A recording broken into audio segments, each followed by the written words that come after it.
이 세상 가장 아름다운 순종의 눈물, 온 세상 다시 빛나게 한 생명의 눈물,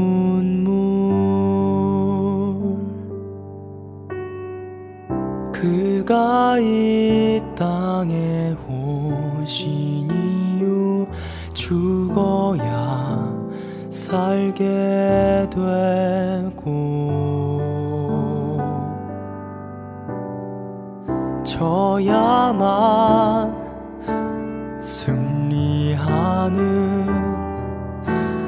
놀랍고 영원한 신비, 지으신 그대로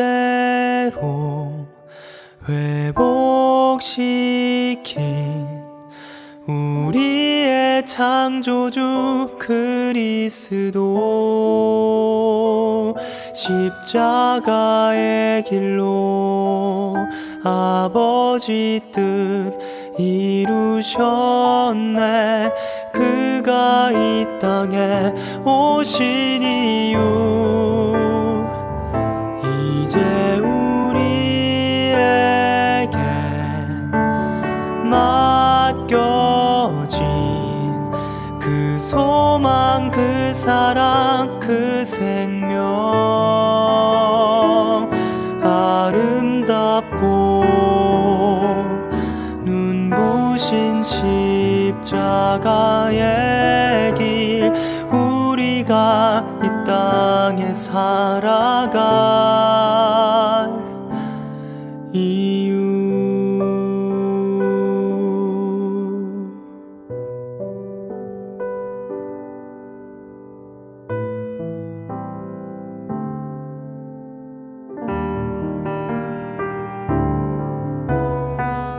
그가 이 땅에 오신 이유, 죽어야 살게 되고 져야만 승리하는 놀랍고 영원한 신비,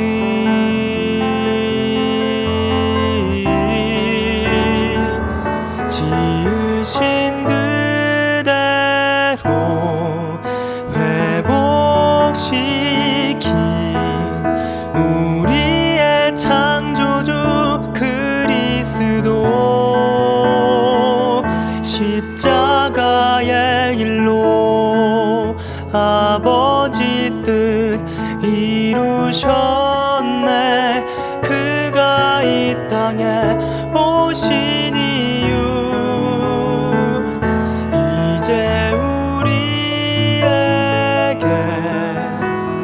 맡겨진 그 소망, 그 사랑, 그 생명, 아름답고 눈부신 십자가의 길, 우리가 이 땅에 살아갈 이유, 우리가 이 땅에 살아갈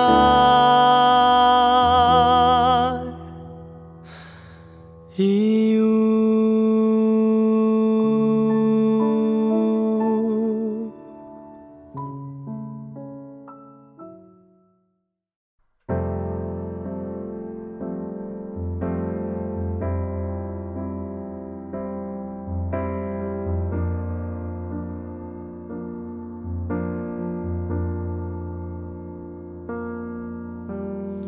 아버지 사랑 내가 노래해, 아버지 은혜 내가 노래해, 그 사랑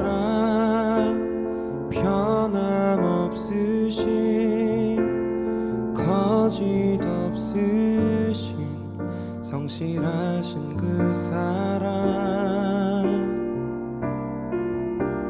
상한 갈대 꺾지 않으시는 꺼져가는 등불 끄지 않는 그 사랑 변함없으신 거짓 없으신 성실하신 그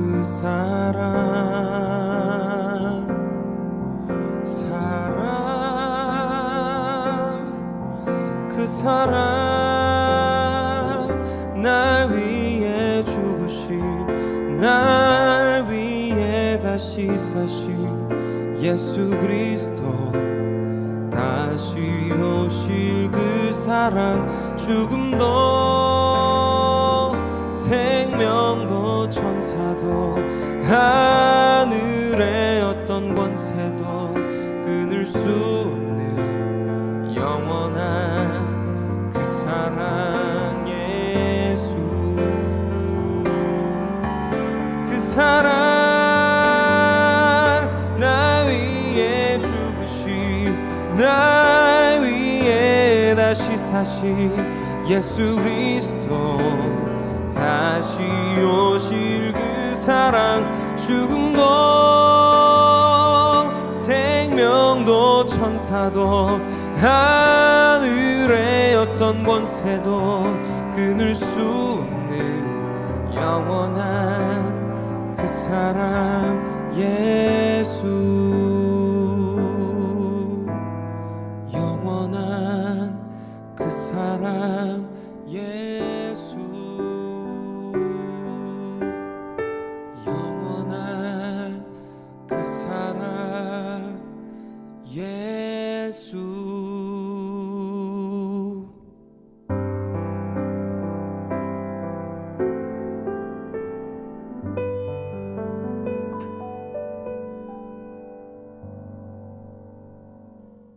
네, 오늘의 말씀 마태복음 19장 13절로 22절 말씀 봉독하겠습니다. 그때 사람들이 예수께서 안수하고 기도해 주심을 바라고 어린아이들을 데리고 오매 제자들이 꾸짖거늘 예수께서 이르시되 어린아이들을 용납하고 내게 오는 것을 금하지 말라. 천국이 이런 사람의 것이니라 하시고 그들에게 안수하시고 거기를 떠나시니라. 어떤 사람이 주께 와서 이르되 선생님이여 내가 무슨 선한 일을 하여야 영생을 얻으리이까? 예수께서 이르시되 어찌하여 선한 일을 내게 묻느냐? 선한 이는 오직 한 분이시니라. 내가 생명에 들어가려면 계명들을 지키라. 이르되 어느 계명이오니이까? 예수께서 이르시되 살인하지 말라, 간음하지 말라, 도둑질하지 말라, 거짓 증언하지 말라, 내 부모를 공경하라, 내 이웃을 내 자신과 같이 사랑하라 하신 것이니라.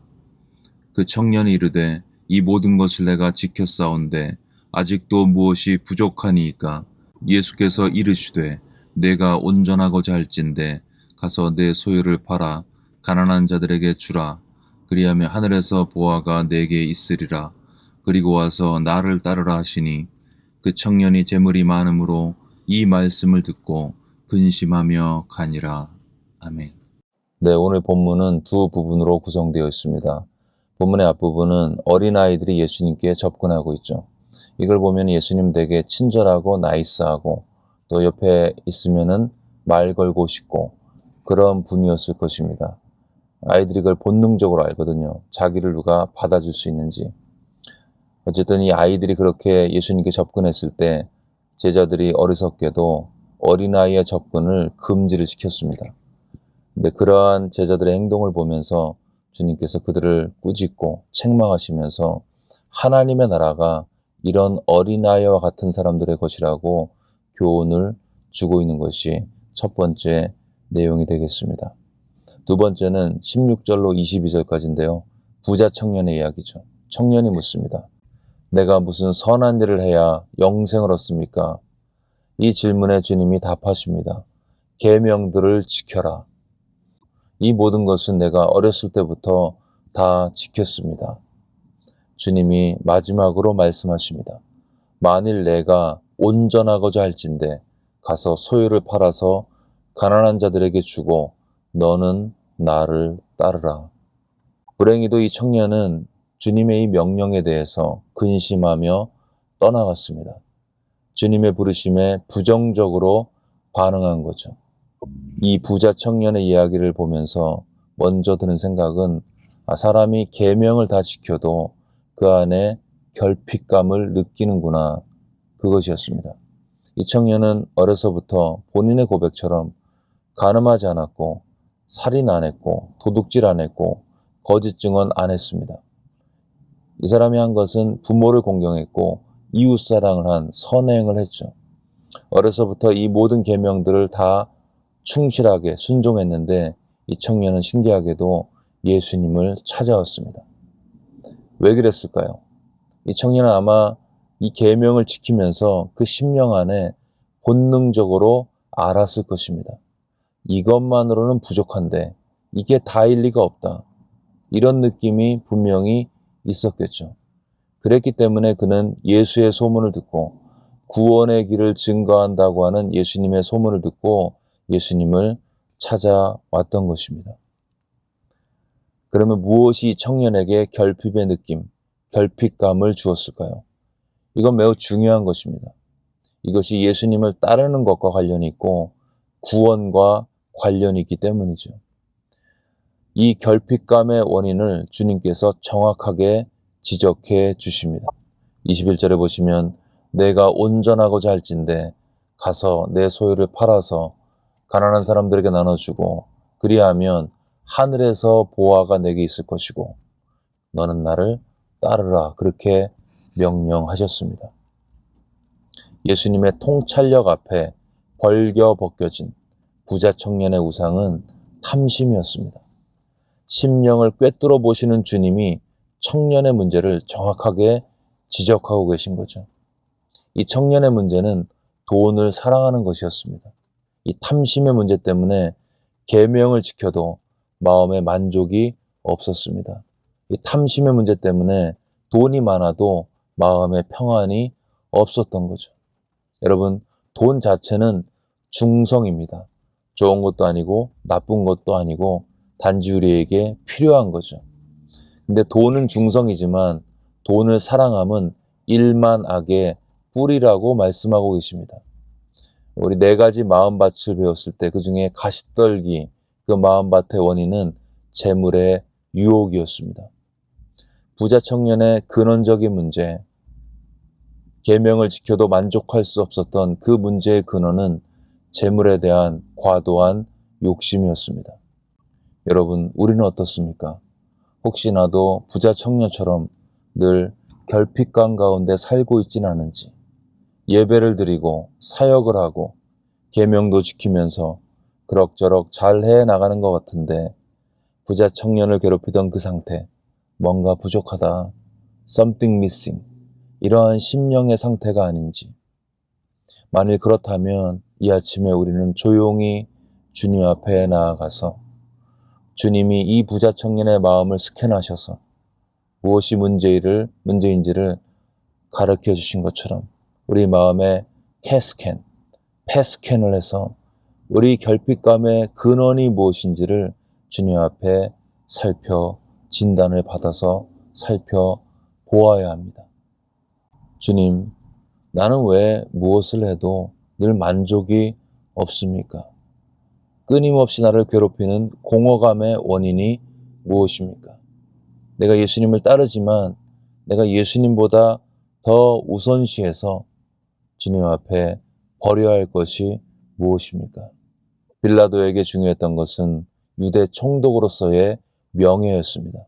그래서 예수님을 십자가에 못 박은 거죠. 바리새인들에게 중요했던 것은 그들의 종교 전통이었습니다. 그래서 아무리 말씀을 듣고 주님의 주옥과 같은 말씀들이 선포되어도 그 앞에 반응할 수 없었습니다. 그들을 붙들고 있었던 우상과 같은 것들이 있었기 때문에 그들의 눈은 가려졌고 결정적인 순간에 주님을 버리고 주님을 배반하고 주님을 떠났던 것입니다. 우리는 무엇을 붙들고 있습니까? 돈인가요? 명예인가요? 권력인가요? 사람들의 인정을 추구하고 있습니까? 아니면 나는 정말 멋진 사람이야 라는 자기 사랑인가요? 여러분, 그것들 붙들고 있는 한 내 심령을 괴롭히는 결핍감, 공허감 결코 해결되지 않습니다. 율법을 지키고 사역을 해도 해결되지 않습니다. 그리고 결정적인 순간에 예수님을 부인할 수도 있습니다. 반대로 더 붙들 것이 없는 그런 사람들은 예수님을 만나게 되고 예수님이 주시는 기쁨과 충만함을 누릴 수 있습니다. 그의 삶에 바닥을 치고 있고 광야를 걷고 있기 때문에 그들은 더 이상 의지할 게 없기 때문에 예수님 앞에 예수가 전부라고 고백하며 나가는 사람들, 그 사람들은 주님의 어떠하심으로 충만함을 누릴 수 있습니다. 간음 중에 잡힌 여인, 예수님을 만나고 그를 정죄했던 자들이 다 물러갔죠. 너희 중에 죄 없는 자가 먼저 돌로 치라. 주님의 이 추상과 같은 명령 앞에 정죄감과 정의감에 기세등등하던 사람들 돌을 두고 다 돌아갔습니다. 예수님께 무릎으로 나아간 여인에게 그 순간에 죄의식은 떠나갔고 죄사함의 기쁨이 찾아왔습니다. 왜요? 주님께서 그녀에게 나도 너를 정죄하지 않는다. 이 죄사함의 축복을 주셨기 때문이죠. 삭개오 예수님을 만나고 예수님을 집에 맞이하는 축복을 누렸습니다. 예수님의 임재가 가정 가운데 임한 거죠. 그는 예수님을 만나면서 그의 토색하는 삶, 다른 사람의 것들을 취하고 빼앗고 내 재물을 늘리는 그런 삶의 근원이 되는 탐심 내려놨습니다. 내 소유의 절반을 가난한 자들에게 주겠사오며 만일 누구의 것을 속여 빼앗은 일 있으면 내 갑절이나 갚겠습니다. 주님이 그 집에 유하신 거죠.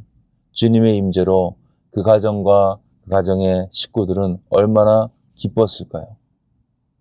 수가성 사마리아 여인이 예수님을 만나고 그 기쁨에 물동이를 버려두고 신이 나서 동네에 가서 메시아 소식을 전했습니다. 예수를 만났던 사람들, 예수를 만나서 기뻤던 사람들의 특징, 이 사람들은 하나같이 예수보다 더 집착하는 것이 없거나 집착해 왔더라도 그 순간에 예수님 앞에 내려놨던 사람들이었습니다. 간음 중에 잡힌 여인, 그 수치스러운 상황 속에서 그가 더 붙들 것이 없었습니다. 삭개오, 사람들의 왕따로 늘 외로운 사람이었습니다. 사마리아 여인, 남편이 5명이나 되었고 그로 인해서 사람들하고 어울릴 수 없는 외로운 사람이었습니다. 간음 중에 잡힌 여인 삭개오, 사마리아 여인, 귀신 들렸다가 치유받은 여인들, 이들은 다 예수 외에는 붙들 것이 없는 심령이 가난한 사람들이었습니다. 이전의 삶에 대해서 환멸감을 느끼고 예수 앞에 철저히 회개하면서 마음을 들였던 사람이었습니다. 세상에 소망이 없이 그렇게 살던 사람들이었습니다. 여러분, 이들의 마음의 자세를 생각해 보십시오.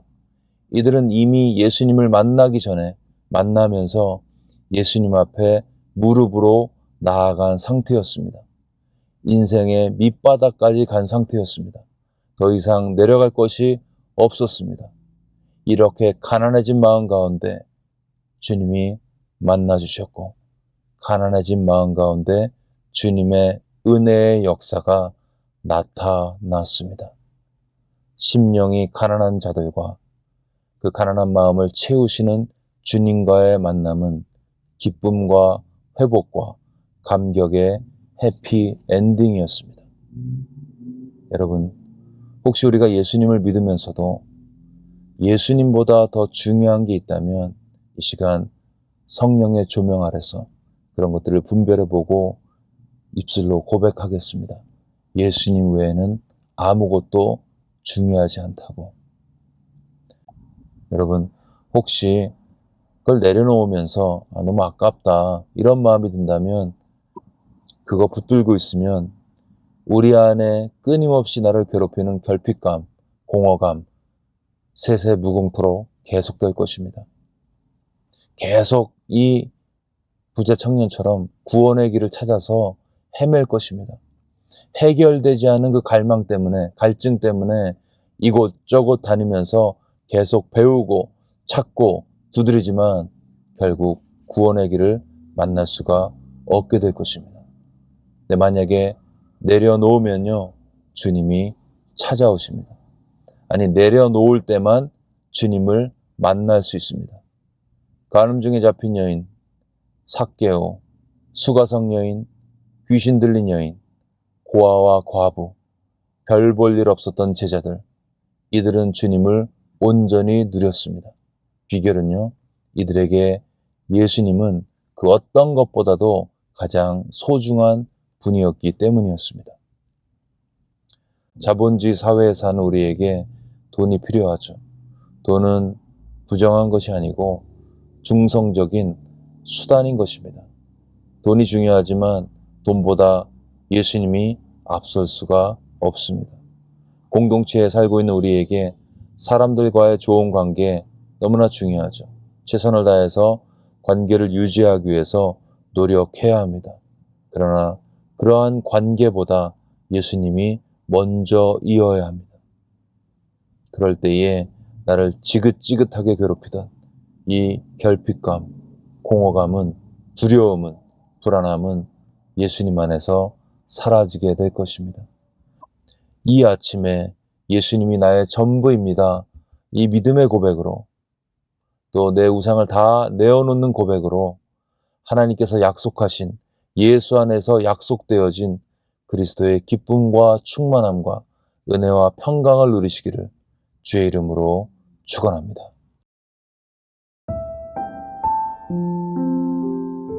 네, 이 시간 들은 말씀 붙들고 함께 기도하겠습니다.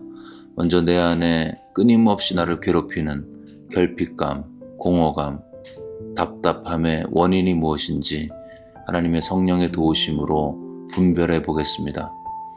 또한 그 원인의 기저에 예수님보다 혹시 내가 더 중요하게 생각하는 우상이 있다면 이 시간 버리게 하시고 결단하게 하시고, 그래서 약속하신 기쁨과 평강의 풍성한 삶을 누릴 수 있도록 들은 말씀 붙들고 또 간절한 마음으로 기도하겠습니다.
계속해서 코로나 사태 진정을 위해서 기도하실 때 고통 중에 있는 환자, 가족들과 의료진들에게 하나님의 특별한 은총이 임할 수 있도록, 또 백신 접종이 진행 중인데 하루빨리 모든 사람이 접종되어서 일상의 생활로 돌아갈 수 있도록, 또 재정적으로, 정신적으로, 영적으로, 또 사회적으로 고립되어서 힘들어하시는 분들을 기억하면서 함께 코로나 때문에 힘들어하시는 분들 축복하면서 기도하겠습니다.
위해서 기도하실 때 사순절을 지내고 있습니다. 우리 모든 성도들이 주님의 죽으심과 고난을 묵상하면서 그 죽으심과 고난의 이유를 기억하면서 그 은혜에 감사하고 또 주변에 죽임당하신 예수님을 증거할 수 있는 그러한 복음 전도에 깨어있는 시간 될 수 있도록 도와달라고 기도하겠습니다. 또한 코로나 시대에 세상을 향하신 주님의 음성을 바로 분별하고 증거할 수 있는 은혜의 도구로 사용해달라고 기도하겠습니다. 삶시리즈, 여성 모임 등 또 주일학교 이런 여러 가지 사역을 통해서 하나님께서 함께 하셔서 교회가 든든하게 세워져 가고 주님의 사람들이 또 제자로 헌신되어지며 그를 통해서 주변에 영적인 영향력을 끼치는 교회 될 수 있도록 기도하겠습니다. 또한 몸과 마음이 아파서 힘들어 하시는 분들 하나님의 치유가 그들의 육체와 심령 가운데 임할 수 있도록 그들의 이름을 불러가면서 우리 한 마음으로 간절히 기도하겠습니다.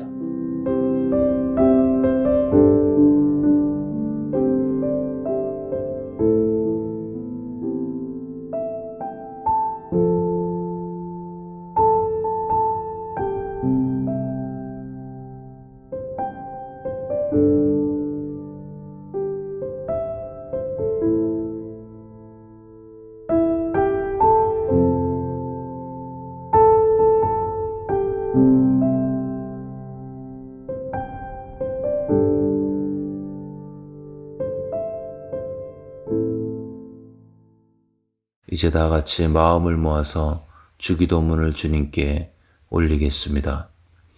하늘에 계신 우리 아버지여, 이름이 거룩히 여김을 받으시오며 나라가 임하옵시며 뜻이 하늘에서 이루어진 것 같이 땅에서도 이루어지이다. 오늘 우리에게 일용할 양식을 주시옵고 우리가 우리에게 죄 지은 자를 사하여 준 것 같이 우리의 죄를 사하여 주시옵고 우리를 시험에 들게 하지 마시옵고 다만 악에서 구하시옵소서. 나라와 권세와 영광이 아버지께 영원히 있사옵나이다. 아멘.